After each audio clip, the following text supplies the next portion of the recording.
Hey everybody, it's time to put your headphones on. The Step Outside podcast is about to begin. Today we're heading a couple of 100 miles off the coast, talking to a well-renowned captain, James McVeigh, on board Big Cat Reality. Yep, we'll be sitting out there on the salty brine, having a chat and talking about the trials and tribulations of being a seaman. Knock, knock. Hey. Where's the bell? Oh, it's on getting a polish. Oh, nothing like a good polishing bell. That's it. Mate, you're about to do something, I believe. Yeah, we're going to do a quick radio sced, Okay. 10 o'clock check-in, and then we'll be right to get up the next reef. Okay, we'll leave you to it. Righto, calling all tenders. This is the 10 o'clock check-in. 10 to 1, copy? Big Cat, copy. Good on you, Mick. No worries. Big Cat has departed Sweet Lip Reef, heading north now for Sandshoe. See you all up there. Thanks. Please follow. We'll be up there in about 30 minutes.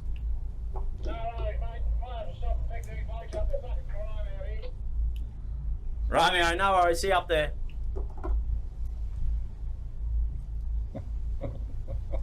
No, So, mate, tell me, I've got to say, welcome to our podcast there. Yes. This is Captain James McVeigh. He is the owner, captain of Big Cat Reality.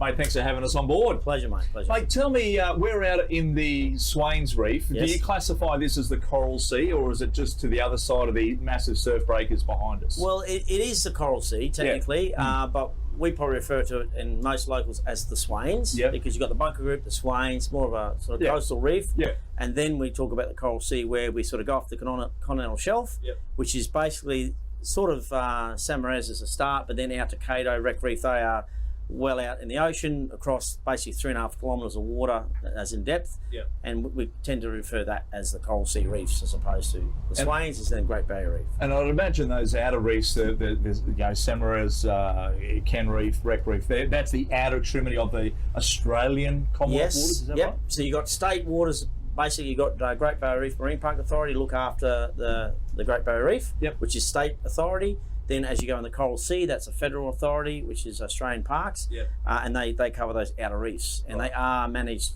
differently, both fisheries and also the authority that looks after parks. So yeah, they are treated a little bit differently, but basically the same rules. But you're in the middle of the bloody ocean. So, like, Oh, yeah. tell me, we're on a very large, what would you say, ship, boat, Yes, yeah. charter vessel, Mothership, liveaboard, yeah, mothership. I yeah. mean, how big is Big Cat Reality? It's a big cat. She is technically 24.3 metres long, but Right. she's certainly every bit of that. Absolutely. She's 10 metres wide, which is a big feature. Yep. And more importantly, it weighs 164 tonne. So That gives her a lot of sea keeping. So. Yeah, absolutely. So, when you were out in the ocean and you do these amazing charters, it led you to where you are today. Yep. But as a young fella, you started out in the ferries around Moreton Island, Yes. Redcliffe, Yep. Redland Bay, Yep. doing Carragara, Lamb, Macleay, Yeah, on I barges, yeah, imagine. vehicle barges. So you started that, and then you became one of the youngest, as a teenager still, in your teens,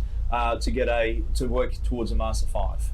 Correct, yes. Right. I was lucky enough to get sea time up when I was a young fella, so I was 16, so I got all this stuff called sea time, all the old skippers would yell at you, get your tickets, and and eventually I did do that. I got a restricted 5, Yep. so I was quite early, which Yep. was good for me that I had someone sort of give me some motivation, and Yep. obviously that gave me a good foothold in the industry early.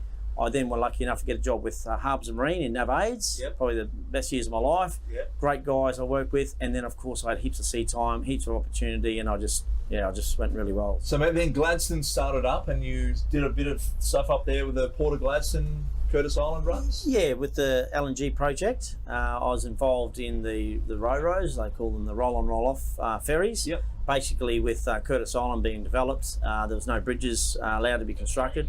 So it was all ferries for Yep. passengers and basic vehicle barges Yep. for taking all the cargo and all the trucks to the island. Right. So I was lucky enough to have that background, starting on Yep. on vehicle barges back Yep. in Redland Bay. And then my job was with actually Toll Marine Logistics, Right. was to pick up a big Ro-Ro that came in from overseas, Yep. set it up for the project, and then help run that for about 3 years. Yeah, wow. Learn a lot. Yeah, So, and that's the thing. It's all about experience, and that experience led you into buying Big Cat. Now, you didn't really start out fishing. you started out on a totally different demographic, Yes. and something that fishermen are generally, they're sort of, some like it, some don't, some Yep. like diving, Yep. some like fishing. You went the diving avenue. Tell me about that. So it was well before the Gladstone thing. What happened, I was working for Harbours Marine, obviously doing a lot of boating, keen for more sea time. I got a job on weekends running a dive charter boat. Yep. So good offshore sea time, which was sought after. And where was that? Out of Brisbane, based out of Okay. Brisbane, a boat called Esperance Star, a 60-foot boat. It was Right. really where I cut my teeth on sort of offshore work, which was great. And Yep. I was keen and loved it. So every weekend I was doing that. So that was diving. So that kind of introduced me to diving. Yeah. Then with my other work, obviously Harbours and Marine, I then got in the dive team, so Right. become a commercial diver Yep. because of my background there. So all of a sudden I was doing recreational diving, running a dive charter boat and commercial diving. So it worked really well. Yeah. So I pretty well got right into that for like 14 years. Yep. So hence, after a while, of course, you're Yeah. anxious to do your own thing. I want to, rush of blood. Anyway, I was focused on diving and also marine training because I was involved with a lot to do with marine training, Yep. colleges, and I eventually become the examiner in Brisbane. So Right. that was sort of my background, my thinking. I wasn't really a fisherman Yep. as such. I was more the sort of mariner side of thing. Yeah. All my crew always fished, of course. I'd always have to take them fishing Yeah. to keep them happy. That's fine. Yeah. But I wasn't the one. I was the guy trying to hunt Yeah. for the reefs and things. So when I got our own operation, I was drawn to diving. Right. So we bought this big girl in 2001 Right. and set it up for dive charters What and was- also marine training. What was her previous life before you picked her up? So we weren't looking at this boat, of course. We're looking at 60-foot boats and all different things and blah, blah, blah. Anyway, the boats we looked at didn't turn out. They weren't for us. And by chance, basically, they said, well, what about Big Cat? Oh, never heard of Big Cat. It had just come offline off the run to Green Island out of Cairns. And it was basically a 1D ferry offline. But her history started in 1973 when she was built by a guy called Bernie Smith. And it was designed as a mothership for game fishing vessels. And it used to run out of Cairns up to Lizard Island. Right. This is well before Lizard Island was developed. Yep. So basically it went up there to accommodate people. 4 game boats used to run off her every day, Yep. come back at night, well looked after. And in fact, she's still got the marlin hoist on the stern, Yes. where in the 70s they used to actually Yeah. kill the And- marlin and tow it back home Yep. for the photos. So Yep, that was that's right. back in that era. Yep. It was well famous for that. Lee Marvin was one of the well-known guys who used Is to that come right? over. Yeah, we've got So Lee photos of Marvin, that. he's been on the back of 100%. Big Cat. I'll show you a photo later of him standing Sure. there with a world record marlin Yep. in 1975 on the back of Big Cat. Sensational. So that was her. Originally, she was called the Coral Seatel. Right. That's what Bernie called it. Yep. He built a second one the year after, a little bit different, but there was 2. Yep. And did that for all the 70s. In the early 80s, the Wallaces ended up buying the vessel. Now, those guys were the guys that established the Quicksilvers. Right. So they were well experienced in passenger transfers. Yep. This vessel was put on the Green Island run. So it did the Green Island Cairns run Yep. for about 20 years. Yeah. Wow. So we picked it up when she went offline and they brought in a new vessel made of aluminium, but basically vessels had changed over the years. Back in the day, about getting on a vessel was about the journey, Yep. and nowadays ferries are basically transfer vessels Yep. or big buses to Yep. get them from one side of the quick as possible to get on the resort. Yeah. So they bought a more modern vessel Yep. down that line, Yep. but Big Cat was then offline. So we bought it with the idea of changing back to original roots of liveaboard. Yep. So we had to convert it back to liveaboard vessel. We put all the accommodation back in and change all the configuration around and upgrade it to 1C survey, which is a more offshore survey, which is a task in itself, as you probably know. Then later on, as the dive industry changed dramatically, the whole Gladstone project happened and the whole diving pretty well really slowed right down within Australia particularly. That's when I wanted to look at, rebirthing her use. That or my wife told me we had to sell it. So that's always a good way to motivate yourself to find another way. We can't get rid of Big Cat. Yep. So with the Gladstone background and obviously all my mates, they're all fishermen, blah, blah, blah, I wasn't the guy for fishing, and I really felt there was a lot of boats doing fishing, and Yeah. it didn't attract me. I wasn't interested in coastal stuff because I felt you do all this work and a lot of guys pretty well just copy you or second manoeuvre. That's So true. Yep. I wasn't that motivated. I said, if I do anything again Yep. with Big Cat, it's got to be a place where no one else can go Yep. or they respect that it's a long way. Yep. So my drive was to go to places like, and literally it was Cato. Yeah, right. So Cato Reef, which is literally middle of the Coral Sea, miles away, and all my mates and crew are like, "Oh my God, that would be amazing! Can you go How far there?" was Cato off the Queensland coast? It's about 300 nautical miles. So 550 odd kilometres. Yes, roundabout. yes. And that's off Mackay or no, off Bundaberg. Off Bundaberg, straight out. Which is The home port of Big Cat. Well, it was not the home port then. It was Brisbane, but I used to run out of Bundaberg regularly, like Christmas and Easter. Yeah. So I knew the port well. I knew the guys well. The marina were always good and looked after us. So I thought, oh, we could dabble with that. But again, a bit cautious for this fishing thing. Thought, I just wanted to go to Cato. Whether I took divers or fishermen probably didn't really worry me. But with diving, and the standards are so high in Australia that you can't actually take divers out to those places, because if you can't have a chopper above you within 20 minutes for risk assessment of decompression sickness, basically you can't really dive under workplace health and safety. So it wasn't an option. Yeah. But all of a sudden I realised, well, hang on a minute, I could go to the fishermen and they go, oh yeah, they'd love that. I thought, oh, okay. So that's how it started, and we put a trip together, and our magazine guys, actually it was Modern Fishing magazine, had jumped on the idea, and that was their very first trip. Yeah, so, and from there, of course, I've been listening, and to a lot of guys. We attracted a lot of media attention and serious guys within the industry, and they've basically told us what they wanted, and I've focused on delivering support for them as opposed to fishing, and it's been a really good fit, because they don't really want to be taken somewhere and told how to fish. No. As they make it very clear, they want to be taken out there and left alone. And this is the thing that I've learned. This is my first time on Big Cat Reality. So one thing that I've noticed is that, and what I like and admire, is that when you're out here, most charter boats put you on with a guide, right? You're out on a boat, the boats are stacked on the back or they tow them out. And when they launch you out on these reefs, you go out with a guide, and the guide tells you to cast here, do this, do that. And I'm going to be honest with you, a lot of guides, you are full of yourselves, half of you. Some of you are good, and well done. Keep that respect. But a lot of other ones are a little bit, sort of far-fetched. You have totally blown that whole system out of the water and gone a totally different avenue. 100%. Yep. Tell me about that. So basically, what the focus we want is, we almost call it like a tradies version of that product, where you get taken out there, and normally you're attracting guys with plenty of money, blah blah. They want to get out there, right? Take me to the fish. Well, we're not into that. We want the tradies, the good Aussie blokes that just want to get out there and have a go. So we get out there, we give them all the information, good gear, good boats, good outboards, trim and tilt, electric start, really good sounders and equipment, good briefings, and put this great support mechanism around them, and obviously have little safety factors they've got to adhere to. But beyond that, we say, right, this is your playground.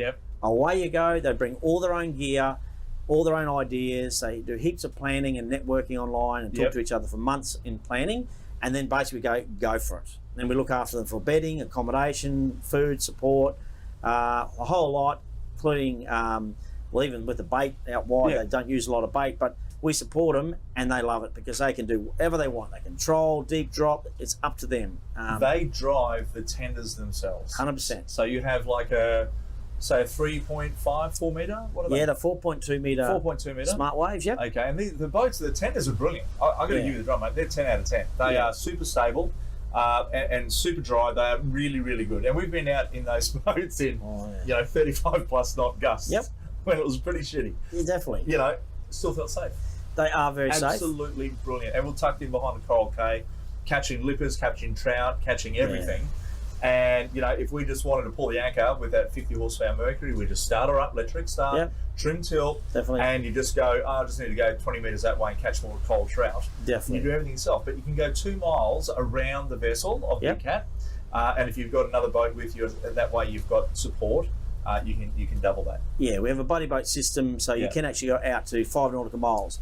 But they're well set up. These have got 25 watt VHF radios, big aerials, you've got full comms, AIS tracking. So not only can we see where they are at all times, they can see where all the other boats are, including Big Cat. So any drama that you have is a lot easier when you've got communications and you know where they are. So we also do a very extensive briefing and induction program, so that they know what they're doing, and then the whole risk assessment comes right down. So Yeah, and we are attracting very serious fishermen. These are not, first-time fishermen. You don't go out there if you've never fished. So these guys predominantly have their own boats and a lot of experience as well. So we give them a bit of respect, a bit of freedom.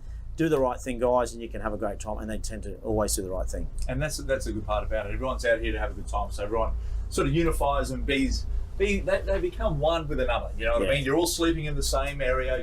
There's two different hulls. Being a cat, so down one side sleeps 10, 12? Yeah, so 11 one side, 11 the other. Right, so okay. pretty well, yeah. Split the difference. And you wake up every morning, you wake up to the smell of beautiful hot breakfast being cooked up there by Chef Jeff. Yep. And then he does a fantastic lunch when you come back in. So you go out in the morning, you fish for several hours, come back at lunchtime, and then you chew the fat, you talk the story. It's great. You can get cleaned up if you want. You have a beautiful fresh lunch, and then you go back out for the afternoon session, come back at 4:30, and you're ready for dinner. Yeah, and again, cool is that? As we spend a lot of time in obviously crew training, safety stuff, but the crew culture, as far as I'm concerned, is huge. Yeah. And they've got to understand what we're selling. We're not selling fishing. These guys are fishermen in their own right. Yeah. We're selling the support mechanism, the whole lot, so they can relax and just focus on all their gear, all their techniques, and their mates. So you get out here and you swear to God everyone's known each other for years. Yeah. They're not. They're just like-minded people, having a few laughs. There's no one judging them. They have a great time. So the feedback has always been positive. And as I say, the crew, we just got to maintain that. Good support and let them do their own fishing. If they want to fish a certain way, exactly. Mate, the ocean can be wicked, wild, and at times turn on you in good ways and in bad ways. And I think we've both been in some fair weather our lives. Yes. Some of the crossings that you've done, what do you do when? This always interests me. When you see a low move down to the south, there's going to be a southerly change. There's going to be a fairly hefty ground swell moving through, or maybe we've had a cyclone over towards Vanuatu, and we get that east-northeast trade of swell coming in. Mate, how do you handle that? Is there times of the year that you turn around and say, righto guys, this is a black mark, we don't go from this month to this month? Yeah. What do you do? So we do sort of have a season. It's unofficial, and most of the fleet sort of run around that time. So we avoid the cyclone season, which it seems to be changing a little, but certainly in November, December, January, and February. Yeah. Predominantly, we don't plan any trips, not any offshore trips, like Swain's, and the Coral Sea. Again, we delay a bit more, but that doesn't mean you can't get heavy weather come through in other times. Yeah. So we obviously try and look as far ahead as we can, but we're going for 10 days. So you cannot go to sea and know what's happening on that last day. God, no. You cannot do it. So you've got to go to sea with the scope that, the weather could go bad. Yeah. So our backup plan is there. Obviously, you got to pull the trip early, whatever. Or we find Samarez Reef is a bit of a go-to in heavier weather. We can drop back there. And how far is Samarez Reef off the coast? Samarez is about 200 nautical miles off the coast. Fair distance. Oh yeah, but if we're further out, we can be out to 350. So we come back in, but it's got a good southerly protection. So that's kind of the backup plan. Because if you tell them when you're out there you go home early, they don't want to come home. But if it's really bad, obviously we'd try and cancel the trip or move the dates. We've been lucky enough not to have that too often. But other than that, prepare for bad weather. 350 mile off the coast. What's the fishing like? It's totally different, and I'm talking unbelievable. So you've got reef fishing, or we call it line fishing in the Swains, we don't focus on, and there's sports fishing, of course. But what I've seen, and I've had a lot of very serious fishermen come out and tell me the same thing, and I see them what they do. The pelagic action out there is next level. You're talking water or reefs breaking the surface, and they drop down to 1,000 and then down to 3,000 metres. So the whole activity of the reef is different. Very schooling fish. I've done a lot of diving over the years, and what I've noticed when you jump over the side in, say, the Great Barrier Reef, you'll get cold trout come out to sort of half meet you, a bit dominant. Hey, what's going on?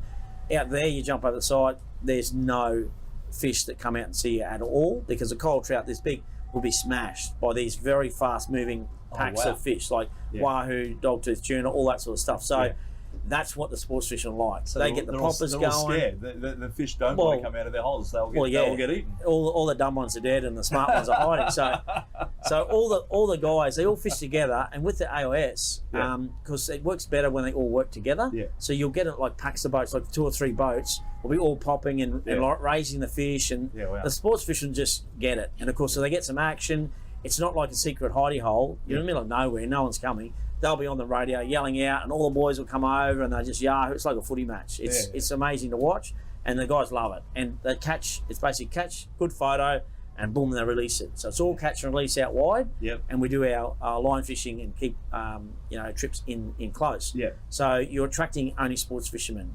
Very passionate, got lots of expensive gear, absolutely love it, good cameras, and a really good attitude. So it's been really, really good combination. And when you're talking about that sort of distance off the coastline as well, like, have you ever encountered anything that just blows you away? Whether it's something to do with the marine, or maybe the sky or the night, or lots of different things, because you are in the middle of nowhere. Well, look, I love the Coral Sea. It's obviously my go-to, and in fact, I've put my family through a lot to fulfil my dreams. Sometimes we all do, mate. We all know, do. which is something that I'll have to deal with. But the big attraction out there is obviously the remoteness and all the marine life, and obviously the beautiful reefs. But there's a lot of amazing history out there too with Matthew Flinders, and obviously being from that background, marine.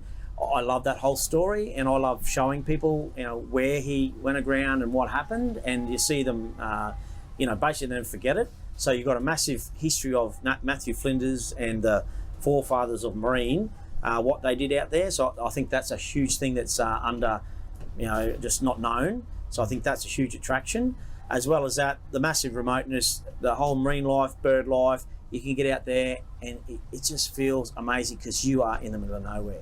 And the other amazing thing is no one else has been, or not many have been out there, but nothing's been changed. You can stand there, and old Matthew Flinders that was there 214 years ago, it was exactly the same. Yeah, wow. There's no buildings, no structure, the whole thing's the same. So to experience that is massive. And all the guys that go out fishing, they get out there and they don't expect that. And then all of a sudden you see them say, oh, actually, that was amazing. That was one of my highlights. Yeah. So I think that's something unexpected.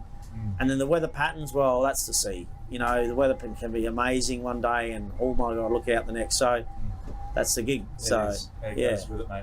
When you come back into the Swain's reefs and these sorts of areas, I mean, obviously it attracts different people. But you talk about the tradie deals, the tradie boats. But I don't look at it like that. I think you're looking at a more affordable way for anglers to come out here and enjoy what you have to offer, because you guys are next level over many other boats that I've been on. Yep. So you look at what you offer, the way that you share your business amongst the clients. Yep.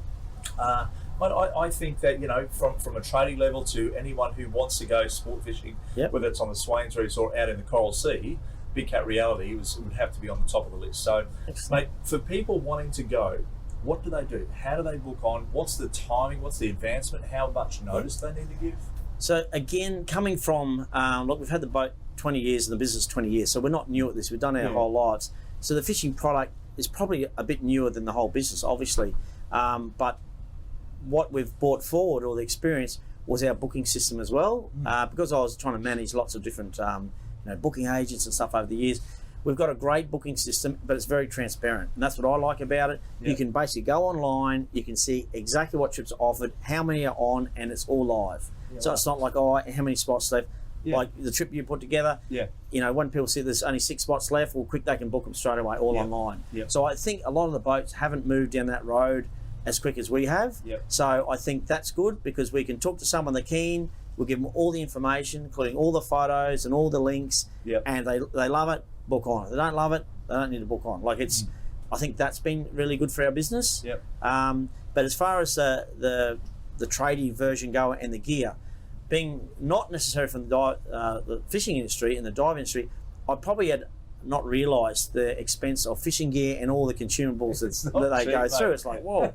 So what I've noticed is obviously our product, and I want to keep our price point down, because I'm trying to run our business. I want it attractive. I want to get the right people, and the people that can afford it, or save up for it, they appreciate more than the guys that just doesn't matter. Can just blow it. But the guy that saves up for it is dreaming about the trip. Well, of course, they need gear. So they come along and think, well, hang on a minute, I can afford that trip, and I can buy my gear so I can go out and do it. Because you come out here with the wrong gear, it's a waste of time. Absolutely. So that's also played into the business side of things, where a lot of the tackle shops and other, equipment that goes with the fishing industry have really come on board and supported us well. So, for example, that guy that books on Big Cat, mate, they walk in a tackle shop, they love him because, you know, he needs gear. Yeah, absolutely. And we tell them, don't come out here without not enough gear. Speak to all the experts. We've attracted a lot of guys like yourselves and all these guys that have done their whole life.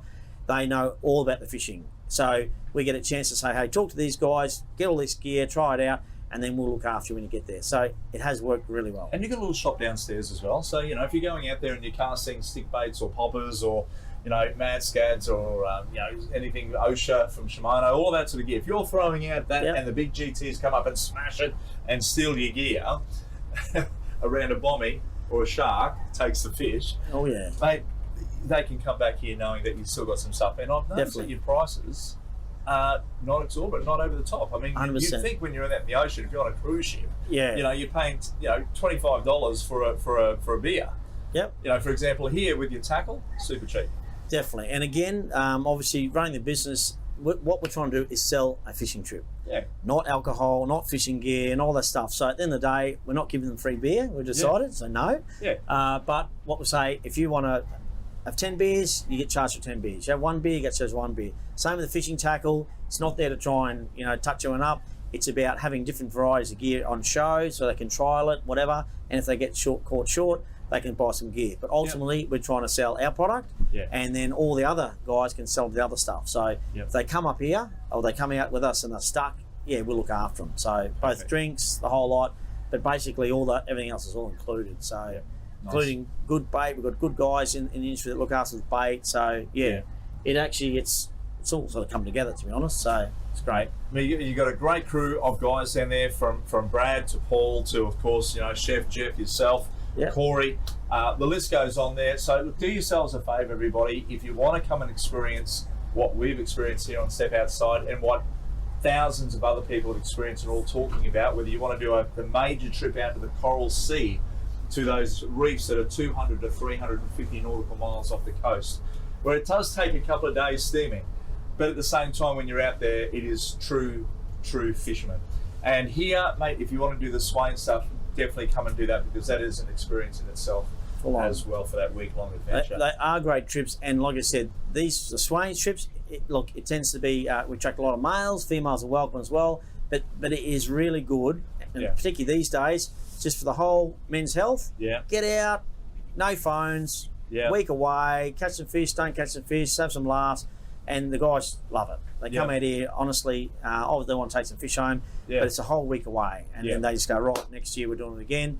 And there's guys that meet on here that become great mates. They do it every year. They only see each other on here, but they are good mates. It happens with not just us, with all the whole fleet, which is great. And I guess the important thing is, you know, we're one boat and part of another very professional fleet that come out here, you know, some out of Gladstone and whatever, which, to be honest, is great, because you want to be part of a professional setup. So I've found that very, you know, comforting as well, that we're not a bunch of guys that are making it up. These are very serious boats, and we feel proud to be part of that. What's your website? BigCatReality.com. Name of the ship, nice and easy. And then you just basically log on. You'll see all our rocket deals, we call them, which is every trip with all the information. And get on there, online, on the phone. My wife will speak to you and get you organised. So it's great. There you have it, everybody. Look, we know that there's things going on in the world at the moment with COVID and all that sort of stuff there, and the guys take it seriously as well. And I can tell you, coming onto the vessel, everybody gets checked. You get your temperature checked. You can go and get yourself checked before you go as well, as we did. But also on the boat, everything's wiped down, sanitised. There's sanitisation stations all around the vessel. It's foremost, and it's in your mind and forefront as well, that you have to do that, and that's what we all do. So make sure you put that aside.